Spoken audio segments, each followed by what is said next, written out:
everyone, welcome back to SS Classes. My name is Shaista Parveen and you are watching SS Classes. So all my dear students, today I will discuss the nervous system of class 7 ICSE board.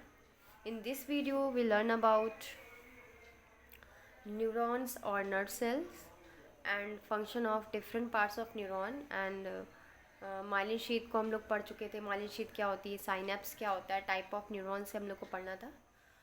तो चलिए, type of neuron को पढ़ने से पहले बच्चा लोग हम लोग कुछ टर्म को जानेंगे जो आप लोग के लिए जानना ज़रूरी है. कुछ बेसिक टर्म हैं जो फंक्शन करते हैं न्यूरॉन के लिए, हमारे नर्वस सिस्टम के लिए. तो उससे पहले मैं आप लोग को ये बेसिक टर्म समझाना चाहती हूँ. ठीक है, आप अगर पेन कॉपी लेकर बैठे हैं तो इसे नोट भी कर लीजिएगा या फिर स्क्रीनशॉट लेकर के बाद में नोट कर लीजिएगा, आपके लिए इसेंशियल होंगे. क्योंकि आपके इस बुक में जो है कुछ बेसिक टर्म जो नहीं दिए थे तो मैंने उनको यहाँ पर नोट डाउन कर लिया है. सबसे पहला उसमें बेसिक टर्म है, ये क्या लिखा हुआ है कि कुछ बेसिक टर्म है इन फंक्शनिंग द नर्वस सिस्टम, जो हमारे नर्वस सिस्टम के साथ फंक्शन करते हैं. उसमें सबसे पहला है स्टिमुलस. What is stimulus? तो बेटा लोग, any change in the environment that usually result in the change in the activity of body. कोई भी चेंज हमारे इन्वायरमेंट में, कोई भी चेंज, ठीक है, कोई भी चेंज हो रहा है वो स्टिमुलस है. ठीक है, कोई भी चेंज हमारे इन्वायरमेंट में जो कि रिजल्ट दे रहा है usually change in activity of the body. कोई भी ऐसा चेंज हो रहा है हमारे इन्वायरमेंट में जिसकी वजह से हमें इफेक्ट पड़ रहा है, किसी भी बॉडी को इफेक्ट पड़ रहा है, मतलब किसी भी पर्टिकुलर इंसान को इफेक्ट पड़ रहा है, तो वो उसका स्टिमुलस होगा. सपोज दैट अगर मैं जंगल में जा रही हूँ, जंगल में बहुत सारे पेड़ हैं, बहुत सारे पेड़ हैं. अब मैं किसी एक पेड़ के आगे जाकर के रुक गई छाँव लेने के लिए, तो वो जिस पेड़ के नीचे मैं रुकी, जिस पेड़ को देखकर मैंने इफ़ेक्ट किया, वो स्टिमुलस हो जाएगा. ठीक है, जिस पेड़ को देखकर, मैंने बहुत सारे पेड़ थे, मैंने सिर्फ पर्टिकुलर एक पेड़ को चुना, तो वो पर्टिकुलर पेड़ ही जो है वो स्टिमुलस कहलाएगा. समझ रहे हो बात को? एग्जाम्पल से समझोगे आप लोग. एग्जाम्पल देखो क्या कह रहा है कि when we touch a hot object the heat act as a stimulus. जब हम किसी गर्म सब्सटेंस को या गर्म ऑब्जेक्ट को टच करते हैं तो हमें जो हीट होती है वो एक्ट करती है एज अ स्टिमुलस.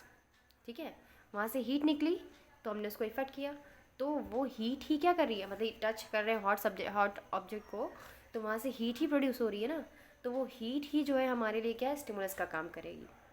ठीक है, जिसको हम लोग एक्शन करें, जिसके प्रति हम लोग एक्शन करेंगे. समझ रहे हो बात को? चलो, रिस्पॉन्स.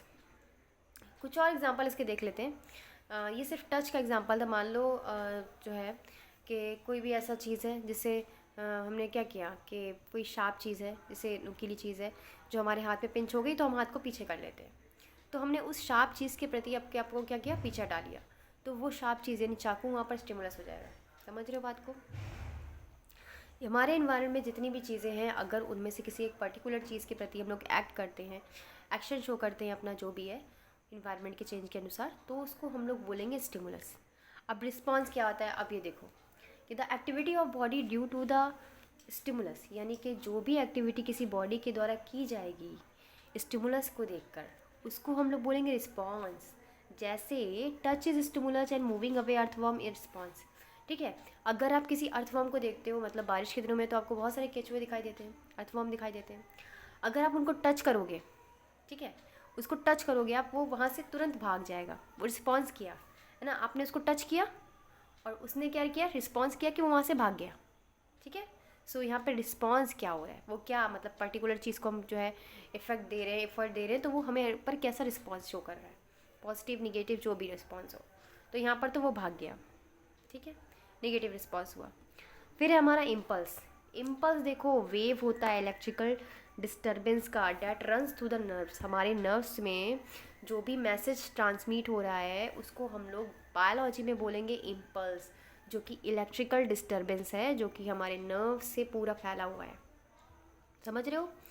जैसे the sensation travelling through the nerves. कभी कभार देखते हो कि हाथ पैर में हम लोग की झुंझुनी वगैरह चढ़ जाती है, तो भी इसका एग्जाम्पल है सेंसेशन का. फिर है रिसेप्टर. रिसेप्टर्स क्या होते हैं भाई? देखो, ये सेंस ऑर्गन होते हैं जो रिसीव करते हैं स्टिमुलस को, यानी कि हर वो सेंस ऑर्गन जो कि रिसीव करेगा स्टिमुलस को, यानी कि इन्वायरमेंट में हो रहे चेंज को, उसको हम लोग बोलेंगे रिसेप्टर्स. जैसे हमारी नर्व सेल जो होती है स्किन में जो कि है रिसीव कर रही है स्टिमुलस को, तो वो रिसेप्टर है ना। जैसे हमने बोला ना कि हमने हॉट टच जो है सब ऑब्जेक्ट को टच किया तो फिर तुरंत हमने हाथ पीछे कर लिया, तो वहाँ पर हमारी स्किन टच हो रही है, तो वहाँ पर स्किन जो है हमारी रिसेप्टर है। जो ऑर्गन हमारा जो है, जो सेंस ऑर्गन हमारा रिसीव करेगा स्टिमुलस को, वही हमारा क्या हो जाएगा, रिसेप्टर होगा। समझ रहे हो बात को? ठीक है, यहाँ तक कोई डाउट नहीं होना चाहिए। अब है इफेक्टर। अब इफेक्टर क्या होता है भाई? देखो, एनी मसल्स और glands where the response occur. हाँ, वो ऑर्गेन या वो ग्लैंड या वो मसल्स जहाँ पर आपका रिस्पॉन्स शो हो रहा है उसको हम लोग बोलेंगे इफेक्टर। जैसे muscle of hand receiving the command from the brain is effector. जो हमारी मसल है हैंड की, वो रिसीव करती है कमांड को हमारे ब्रेन की। जैसे जो मेरे हाथ का मूवमेंट हो रहा है वो भी इफेक्टर है, मतलब हमारी मसल्स क्या कर रही हैं, ब्रेन को मैसेज कर रही हैं। ठीक है, मसल जो है द हैंड रिसीव कर रही है, सॉरी रिसीव कर रही है ब्रेन से मैसेज को, कमांड को, और फिर वो इफेक्ट कर रही हैं। भाई ब्रेन से ही मैसेज आ रहा है, ठीक है, और वो इफेक्ट कर रही है, तो वो इसको क्या हो बोलेंगे, उसको हम लोग इफेक्टर बोलेंगे। ठीक है, तो ये कुछ टर्म थे जो आप लोग को पता होने चाहिए। चलिए अब आते हैं अपने टॉपिक पे। बेसिकली हम लोग का टॉपिक क्या था, टाइप्स ऑफ न्यूरॉन्स। न्यूरॉन्स क्या है भाई? सो न्यूरॉन्स देखिए फॉलोइंग 3 टाइप्स के होते हैं। 3 टाइप के न्यूरॉन्स होते हैं बेटा। सेंसरी न्यूरॉन्स, ठीक है, मोटर न्यूरॉन्स, और एक और होता है हमारा कौन सा, एसोसिएशन न्यूरॉन्स या फिर इंटर न्यूरॉन्स। ठीक है, चलो सबसे पहले बात करते हैं सेंसरी न्यूरॉन की। तो सेंसरी न्यूरॉन वो न्यूरॉन होंगे जो इम्पल्स को कैरी करेंगे, यानी कि they carry sensory impulse from sense organ. ये जो है इम्पल्स को कैरी करेंगे। अभी मैंने आपको बता दिया इम्पल्स क्या होता है, ठीक है, इसीलिए मैंने पहले बता दिया कि अब आप लोग के टर्म आएंगे इम्पल्स, इफेक्टर, रिसेप्टर, तो आप लोग समझ जाओ कि क्या होता है। आप लोग स्क्रीनशॉट लेके रख लो बस, ठीक है। सो ये कैरी करते हैं सेंसरी इम्पल्सेस को, यानी कि मैसेज को सेंस ऑर्गन से या फिर हमारे रिसेप्टर से ब्रेन तक, ठीक है। स्पाइनल कॉर्ड से मैसेज जो आ रहा होता है उसको रिसीव करते हैं, तो उनको हम लोग बोलते हैं सेंसरी न्यूरॉन्स। जैसे एग्जांपल के तौर पे मेरी आँख ने जो है खाने को देखा, मेरी आँख ने क्या किया, खाने को देखा। तो खाने को देखने के बाद जो है हमारा मैसेज जो है खाने को, अब हमें खाना खाना है, ठीक है, तो वो ब्रेन, हमारी जो आँखें हैं वो मैसेज ट्रांसफ़र करेंगी, हमारे इम्पल्सेस ट्रांसफ़र करेंगी ब्रेन तक। तो ब्रेन से, स्पाइनल कॉर्ड से होते हुए या फिर ब्रेन से होते हुए जो मैसेज ट्रांसफ़र होगा उसको हम लोग बोलेंगे सेंसरी न्यूरॉन्स, ठीक है, यहाँ पर जो इम्पल्स होगा। फिर है हमारा मोटर न्यूरॉन्स। मोटर न्यूरॉन्स क्या होते हैं? ये कैरी करते हैं रिस्पॉन्स को या इम्पल्सेस को from central nervous system to effector organ like muscle और ग्लैंड। मतलब ये क्या करेंगे भाई, ये सेंट्रल नर्वस सिस्टम से, ठीक है, इफेक्टर या ऑर्गन लाइक मसल्स पे मेनली कैरी करते हैं रिस्पॉन्स को। ये मेनली रिस्पॉन्स को क्या करेंगे, कैरी करेंगे, लेंगे इम्पल्सेस कहाँ से लेंगे, सेंट्रल नर्वस सिस्टम से, ठीक है। सेंट्रल नर्वस सिस्टम से इफेक्टर ऑर्गन जैसे मसल्स हो गया, ग्लैंड्स हो गया, इफेक्टर ऑर्गन जहाँ पर इफेक्ट शो होगा, ठीक है, पहले बता चुकी हूँ, ठीक है। चलो एसोसिएशन न्यूरॉन और इंटर न्यूरॉन्स क्या होते हैं? सो देखो, ऐसे neurons they contact with sensory and motor neurons. ऐसे न्यूरॉन्स जो है जो कनेक्ट होते हैं सेंसरी न्यूरॉन से भी और मोटर न्यूरॉन से भी, और ये लोकेटेड होते हैं हमारे ब्रेन में और स्पाइनल कॉर्ड में। ये मेनली जो है प्रोसेस करते हैं सेंसरी इम्पल्सेस का coming from sensory neurons and pass to the motor neuron. मतलब सेंसरी न्यूरॉन से जो मैसेज आ रहा है उसको ट्रांसफर करेंगे मोटर न्यूरॉन में, इनका यही काम होता है, ठीक है। समथिंग मोर में देखो बेटा क्या लिखा है कि नर्व सेल जो होती हैं वो लॉन्गेस्ट सेल है हमारी बॉडी की। जी हाँ, नर्व सेल जो होती हैं वो लॉन्गेस्ट सेल है हमारी बॉडी की। और कुछ एक्सॉन जो हैं अबाउट मीटर, मतलब काफ़ी मीटर लॉन्ग होते हैं, काफ़ी मीटर तक लंबे होते हैं, those between spinal cord and toes. अब देखो बेटा लिखा है टाइप्स ऑफ न्यूरॉन्स। यहाँ पर आपका दिया हुआ है कि कौन सा रिसेप्टर है, तो ठीक है, डायरेक्शन दिखाया गया है कि कहाँ से कहाँ तक मतलब जाएगा इम्पल्सेस। सेंसरी न्यूरॉन में क्या हो रहा है, रिसेप्टर से जाएगा कहाँ, सेंट्रल नर्वस सिस्टम तक। मोटर न्यूरॉन में सेंट्रल नर्वस सिस्टम से जाएगा इफेक्टर ऑर्गन तक। इंटर न्यूरॉन और इंटरमीडिएट और एसोसिएशन न्यूरॉन में क्या होगा, सेंसरी न्यूरॉन से कहा जाएगा मोटर न्यूरॉन में, ठीक है। इम्पल्सेस का ट्रांसफॉर्मेशन होगा, मैसेज का ट्रांसफॉर्मेशन होगा, ठीक है। अब बात करते हैं नर्व फाइबर की या नर्व्स की। तो नर्व फाइबर जो होते हैं एक्सॉन होते हैं, कुछ टाइम जो है some they may be more than meter long, कभी कभार ये बहुत लंबे होते हैं, कई मीटर तक लंबे होते हैं, 1 मीटर तक लंबे होते हैं। बंडल ऑफ नर्व फाइबर को जो है वो रैप्ड होता है, जो बंडल होता है जो है नर्व फाइबर का, वो रैप्ड मुड़ा हुआ होता है एक शीथ में, ठीक है। और connective tissue is called nerve, और वो कनेक्टिव टिश्यू कहलाता है नर्व। शीथ जो होती है वो नर्व फाइबर को क्या करती है, लोकेटेड रखती है कहाँ पर, नर्व में, एक नर्व सेल में। बेस्ड ऑन द प्रेजेंस और अब्सेंस ऑफ माइलिन शीथ। अब माइलिन शीथ है, माइलिन शीथ की बात हो रही है यहाँ पर जो बताया जा रहा है कि जो शीथ रैप्ड होती है वो माइलिन शीथ ही है, ठीक है, जो फैटी एसिड से मिलकर बनी होती है, फैटी से सब्सटेंस से मिलकर बनी होती है। अब बेस्ड ऑन प्रेजेंस और अब्सेंस ऑफ माइलिन शीथ, यानी माइलिन शीथ के प्रेजेंस में या अब्सेंस में जो नर्व फाइबर होते हैं और एक्सॉन होते हैं वो 2 टाइप के होते हैं। देखो, माइलिनेटेड नर्व फाइबर मतलब जिसमें माइलिन शीथ प्रेजेंट होगी, और नॉन माइलिनेटेड नर्व फाइबर यानी जिसमें माइलिन शीथ प्रेजेंट नहीं होगी, ठीक है। अब यहाँ पर है टाइप्स ऑफ नर्व्स। देखो, टाइप ऑफ नर्व्स में और टाइप ऑफ न्यूरॉन्स में काफ़ी डिफरेंट है ना। टाइप ऑफ नर्व्स, तो यहाँ पर नर्व भी जो होती हैं वो 3 टाइप की होती हैं। कौन कौन सी? Sensory nerve, motor nerve and mix nerve. Sensory nerve क्या होती हैं? ऐसी नर्व जो कंटेन करती हैं सिर्फ सेंसरी नर्व फाइबर को। ये फाइबर जो होते हैं वो इम्पल्सेस को लाते हैं सेंस ऑर्गन से, ठीक है, ब्रेन तक पहुंचाएंगे या फिर स्पाइनल कॉर्ड तक पहुंचाएंगे। एग्जाम्पल है हमारा ऑप्टिक नर्व ऑफ आई। हमारे आई में क्या होती है? ऑप्टिक नर्व प्रेजेंट होती है बेटा, जो क्या करती है, जो ब्रेन से हमारे मैसेज भेजेगी, ठीक है। जो हमारी आई की नर्व होती है ना, ऑप्टिक नर्व, वो मैसेज ले जाती है ब्रेन तक या स्पाइनल कॉर्ड तक, ठीक है। मोटर नर्व, मोटर नर्व में क्या होती है? ये फॉर्म होती है मोटर नर्व फाइबर से, और ये फाइबर जो होते हैं वो इम्पल्सेस को कैरी करते हैं ब्रेन से या फिर स्पाइनल कॉर्ड से इफेक्टर ऑर्गन तक ले जाते हैं, या फिर मसल और ग्लैंड तक। इसका एग्जांपल है nerve supplying eye muscles and muscles of tongue, यानी कि जो नर्व जो है आई मसल से कहाँ जा रही है? मसल ऑफ टंग तक जा रही है ना। अब मिक्स नर्व में क्या होगी? ये जो है सेंसरी मोटर नर्व फाइबर को भी कैरी करेंगे, ठीक है, सेंसरी और मोटर नर्व दोनों को कैरी कर रही है। एग्जाम्पल किया गया, नर्व जो है वो गोइंग करेगी lower jaw and face, next, salivary glands, ये सारे इसके एग्जाम्पल हैं। अभी ह्यूमन नर्वस सिस्टम, हमारा जो ह्यूमन नर्वस सिस्टम होता है वो मेनली 3 पार्ट्स में डिवाइड होता है, CNS, PNS and ANS। CNS means central nervous system, PNS मतलब peripheral nervous system, and ANS means autonomic nervous system. सबसे इम्पॉर्टेंट पार्ट जो है हमारी ब्रेन का वो है सेंट्रल नर्वस सिस्टम, CNS भी है हमारा। सेंट्रल नर्वस सिस्टम भी देखो बेटा, नर्वस सिस्टम 3 पार्ट में डिवाइड है, central, peripheral and autonomic. Central nervous system जो है हमारा मेनली बना होता है ब्रेन से और स्पाइनल कॉर्ड से। सेंट्रल नर्वस सिस्टम मेनली किससे बना होता है? ब्रेन से और स्पाइनल कॉर्ड से। अब ब्रेन के भी हमारे 3 पार्ट हैं, cerebrum, cerebellum and medulla oblongata. Cerebrum, cerebellum and medulla oblongata, है ना। और उसके बाद पेरिफेरल नर्वस सिस्टम में हम लोग पढ़ेंगे क्रेनियल नर्व को और स्पाइनल नर्व को। क्रेनियल मतलब हमारी खोपड़ी, ठीक है, हमारी खोपड़ी में, यानी खोपड़ी में बात हो रही है, यानी कि हमारे ब्रेन की बात हो रही है। 12 पेयर ऑफ नर्व होते हैं। स्पाइनल नर्व की बात करें तो उसमें 31 पेयर होती है। ऑटोनॉमिक नर्व सिस्टम में हम लोग 2 टाइप पढ़ेंगे, सिंपैथिक सिस्टम और पैरासिम्पैथिक सिस्टम, ठीक है। चलो अब सेंट्रल नर्वस सिस्टम को देखते हैं। तो सेंट्रल नर्वस सिस्टम जो होता है हमारा वो कंसिस्ट होता है ब्रेन से और स्पाइनल कॉर्ड से। ब्रेन जो होता है वो कंट्रोलिंग सेंटर होता है नर्वस सिस्टम का। It is protected by 3 membranes. जो हमारा ब्रेन होता है वो कंट्रोलिंग नर्वस सिस्टम होता है, यानी कि हमारे बॉडी की सारी एक्टिविटी को कंट्रोल करता है, कंट्रोलिंग सेंटर होता है नर्वस सिस्टम का। ये प्रोटेक्ट करता है, ये प्रोटेक्टेड होता है 3 मेम्ब्रेन से। इन तीनों मेम्ब्रेन्स को मिलाकर बोलते हैं मेनाइंस। क्या बोलते हैं? मेनाइंस।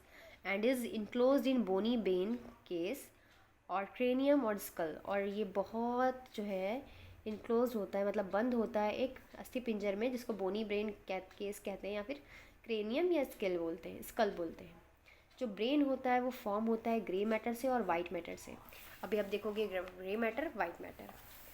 सो जितनी भी चीज़ें जो है हमारे जो है दिमाग जो है बहुत नाजुक सा हिस्सा है, तो उसको सोचो कितना बड़ा कवरिंग दे दिया गया, क्रेनियम बनाया गया, स्कल बनाया गया, इतना खोपड़ा बनाया गया, उसका मजबूत हिस्सा बनाया गया, है ना, हड्डियों से बनाया जो। अब ग्रे मैटर जो होता है वो आउटर लेयर होती है ब्रेन की, जो मेनली कंपोज होती है सेल बॉडी से या न्यूरॉन की। और जो इनर लेयर यानी कि अंदर वाली जो लेयर होती है ब्रेन की, वो फॉर्म होती है वाइट मैटर से, जो कंटेन होती है एक्सॉन से और जो नर्व से जुड़े हुए होते हैं। तो ब्रेन जो होते हैं मेनली 3 पार्ट्स हैं उनके, cerebrum, cerebellum and medulla oblongata. अगर हम सेरेब्रम की बात करें तो यहाँ पर देखो, सबसे ज़्यादा पार्ट जो घेरा हुआ है हमारे ब्रेन का वो हमारा क्या है? सेरेब्रम। ये सब आपको दिखाई दे रहा है जो, वो क्या है? हमारा सेरेब्रम है। तो सेरेब्रम सबसे largest and most highly develop part होता है ब्रेन का, सबसे ज़्यादा डेवलप पार्ट होता है ब्रेन का। और ये डिवाइडेड होता है राइट एंड लेफ्ट हाफ में, डीप रूप में, लेफ्ट एंड राइट हाफ में। और ये जो लेफ़्ट एंड राइट हाफ होते हैं ना ब्रेन के, उनको हम लोग बोलते हैं सेरिब्रल हेमिस्फीयर। आपने ब्रेन देखा है, दो हिस्सों में इस तरीके से डिवाइडेड होता है, तो इसी को बोलते हैं cerebrum hemisphere. Each cerebral hemisphere जो होती है वो हॉलो होती है, मतलब अंदर से खोखली होती है, और जो लेयर होती है ग्रे मैटर की वो बॉल एंड हाईली फोल्डेड होती है, एकोमोडेटेड होती है, लार्ज नंबर ऑफ न्यूरॉन्स है, लार्ज नंबर ऑफ न्यूरॉन्स इसमें प्रेजेंट होते हैं, इकट्ठा होते हैं। फोल्ड जो होता है ग्रूव का, उसको हम लोग गायरी और सल्सी बोलते हैं रिस्पेक्टिवली। जो मुड़े मुड़े होते हैं ना, उसको हम लोग या तो गायरी या तो सल्सी बोलते हैं। देखो सबसे ऊपर है क्रेनियम स्कल जिसको बोला गया है, फिर हमारा नीचे ग्रे मैटर है सेरेब्रम। ठीक है, अब देखते हैं फंक्शन क्या है सेरेब्रम का। तो सेरेब्रम जो होता है, फॉलोइंग फंक्शन होता है इसका। Cerebrum is a seat of intelligence. जो आप लोग की इंटेलिजेंस है ना, सोचने समझने की क्षमता है, और जो आप लोग की बुद्धिमत्ता है, वो सेरेब्रम के ऊपर डिपेंड करती है। कॉन्सियसनेस, विल पावर, ये सारा जो है हमारा सेरेब्रम पे डिपेंड करता है, हमारे इच्छा, ठीक है, सब कुछ। सो मेनली देखो यहाँ पर समथिंग मोर में क्या लिखा है कि ह्यूमन का जो सेरेब्रम होता है वो एस्टिमेटेड कंटेंट करता है अबाउट 9 बिलियन न्यूरॉन्स। जो 9 बिलियन न्यूरॉन्स जो है कंटेंट करता है एस्टिमेटली, है ना। और ये कंट्रोल, रीजनिंग, इंस्टिंक्ट, थिंकिंग, जितनी भी कंट्रोल करता है रीजनिंग को।